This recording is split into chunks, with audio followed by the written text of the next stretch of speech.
সুপ্রিয় শিক্ষার্থীরা, এ পর্যায়ে আমরা বাংলা প্রথম পত্র অভাগীর স্বর্গ এখান থেকে কিছু এমসিকিউ প্রশ্ন সমাধান করব। তো অধ্যায়ের গুরুত্বপূর্ণ যে সকল লাইন আছে সেখান থেকে আমাদের এই এমসিকিউগুলো বাছাই করা হয়েছে। তো আমরা সকল অধ্যায়েরই এমসিকিউ সমাধান করে দিচ্ছি। তো তোমরা যদি এগুলো দেখো তাহলে কিন্তু এমসিকিউ থেকে যে ধরনের প্রশ্ন হয় সেগুলো কিন্তু তোমরা পরীক্ষায় কমন পাবে।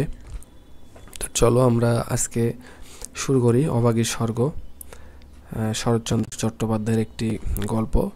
তো 1 নম্বর যেটা বলা হচ্ছে, শরৎচন্দ্র চট্টোপাধ্যায় কোন জেলায় জন্মগ্রহণ করে? এটা হবে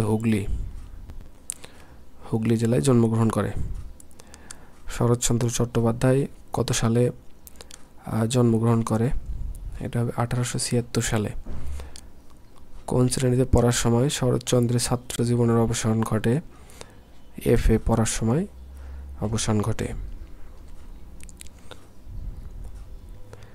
কত সালে কলকাতা বিশ্ববিদ্যালয় শরৎচন্দ্র চট্টোপাধ্যায়কে জগত্তারিণী পদক প্রদান করেন? এটা হলো 1920 সালে। মুখুজ্জের বাড়ির গৃহকর্ত্রী কী রোগে মারা গেলেন?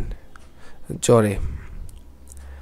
ঠাকুরদাস মুখুজ্জের বর্ষীয়সী স্ত্রী কত দিনের জ্বরে মারা গেলেন? 7 দিনের। কাঁদিতে কাঁদিতে মুখুজ্জের গৃহকর্ত্রীর 2 পায়ে গাঢ় করে আলতা লাগালো কারা? মেয়েরা। আর একটি প্রাণী একটু দূরে থাকিয়া এই দলের সঙ্গী হইল, সেটা হলো কাঙালির মা।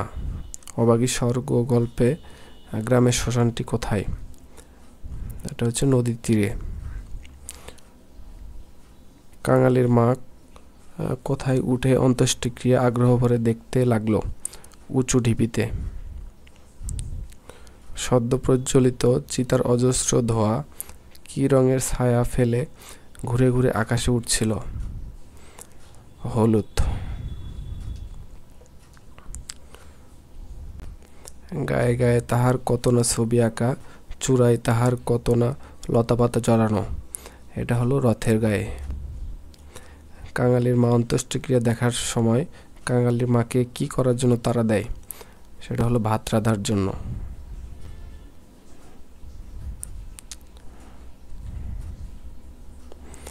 চোদ্দ নম্বর, অভাগীর কার সঙ্গে বিয়ে হয়েছিল?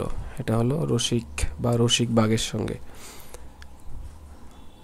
কাঙালির মার মতো সতী লক্ষ্মী আর দুলে পাড়ায় নেই, কে বলেছিল? বিন্দির মা।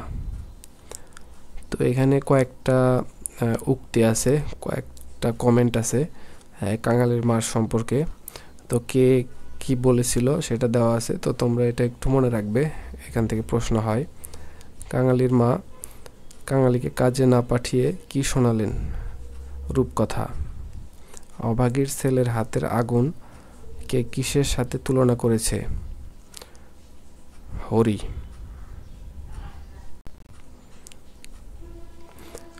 অভাগীর স্বর্গ গল্পে অভাগীর বয়স কত বলে অনুমান করা হয়েছে? 30। দাও বাবা দাও, একটু পায়ে ধুলো দাও, কে বলেছিল? বিন্দির পিসি। এমন সতী লক্ষ্মী বামন কয়েতের ঘরে না জন্মে আমাদের ঘরে দুলের ঘরে জন্মালে কেন? উক্তিটি কার? এটা হচ্ছে রাখালের মার। কাঙালির মা কখন মারা যায়? রাতে। রসিক দুলে কাঙালির মায়ের মৃতদেহ সৎকারের জন্য কি গাছ কাটতে চেয়েছিল? বেল গাছ। জমিদার কোন দেশের লোক ছিল? বাংলাদেশের। বিন্দির পিসির উত্তরীয় কেনার জন্য পিতলের কাঁসাটি কয় টাকা বাধা দিয়েছিল? 1 টাকায়। পারে বেটাকে গলা ধাক্কা দিয়ে বার করে দিত, এ উক্তিটিতে কি প্রকাশ পেয়েছে? জাতি বৈষম্য। তোদের যেতে কে কবে আবার পড়ায় রে, কথাটি কে বলেছিল? ভট্টাচার্য মহাশয়। সব বেটারাই এখন বামন কয়েদ হতে চায়, উক্তিটিতে প্রকাশ পেয়েছে অহংকার।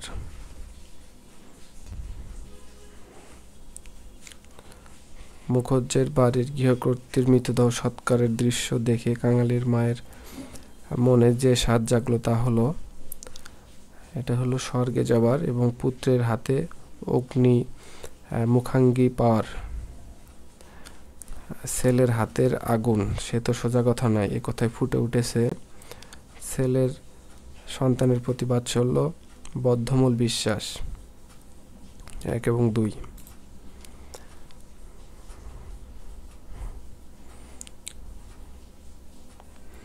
অবাগী স্বর্গ গল্পে বাংলাদেশের জমিদার ও কর্মচারীদের যে বৈশিষ্ট্য ফুটে উঠেছে সেটা হলো স্বার্থপরতা, নির্মমতা এবং হীনতা, তিনটাই।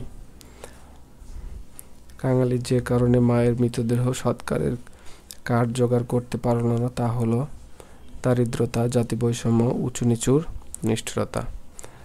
ঘ নম্বর হবে অ্যান্সার। এখানে একটা উদ্দীপক দেওয়া আছে। তর্করত্ন কহিলেন, ধার নিবি সুদবি কিভাবে? গফুর বলল, যেমন করে পারি সুদিব বাবা ঠাকুর, তোমাকে ফাঁকি দেব না। 32 নম্বর। তর্করত্ন অবাগী স্বর্গ গল্পের কোন চরিত্রের প্রতিনিধিত্ব করেন? এটা হলো অধরের চরিত্রে। এই প্রতিনিধিত্বের কারণ হলো উভয়ের জমিদারের প্রতিনিধি, জমিদারের গোমস্তা। এখানে একটা উদ্দীপক দেওয়া আছে, নিচের উদ্দীপকটি পড়ো এবং 34-35 নম্বর প্রশ্নের উত্তর দাও। রণজিৎ বাবু বিশ্বাস করেন নিচু শ্রেণীর লোকের স্পর্শে জাত যায়, এজন্য তিনি মানুষের ভিড় যেসব জায়গায় হয় সেসব স্থান এড়িয়ে সেসব স্থানে যান না। অবাগী স্বর্গ গল্পে কোন চরিত্রের সাথে মিল পাওয়া যায়? এটা হলো অধরের। উক্ত চরিত্রের বৈশিষ্ট্য হলো নির্মমতা, নিষ্ঠুরতা এবং স্বার্থপরতা, তিনটাই হবে অ্যান্সার। মৃতের জন্য কারা শেষ বা অন্তিম অনুষ্ঠানকে কি বলা হয়? অন্ত্যেষ্টিক্রিয়া। নেক্সট হচ্ছে 37 নম্বর। কাঁটাযুক্ত শামুক জাতীয় প্রাণী বলতে নিচের কোনটিকে বোঝানো হয়েছে? গেটেকুড়ি। সুকুমার সেন কোন গ্রন্থটি সম্পাদনা করেন? শরৎ সাহিত্য সমগ্র। অবাগী স্বর্গ কোন গ্রন্থ থেকে নেওয়া হয়েছে? শরৎ সাহিত্য সমগ্র। 40 নম্বর। শরৎ সাহিত্য সমগ্র গল্পের কোন খণ্ড থেকে অবাগী স্বর্গ গল্পটি সংকলন করা হয়েছে? প্রথম খণ্ড থেকে। তো সবাইকে অসংখ্য ধন্যবাদ। আমাদের চ্যানেলটি অবশ্যই সাবস্ক্রাইব করে রাখবে নেক্সট ভিডিও পাওয়ার জন্য।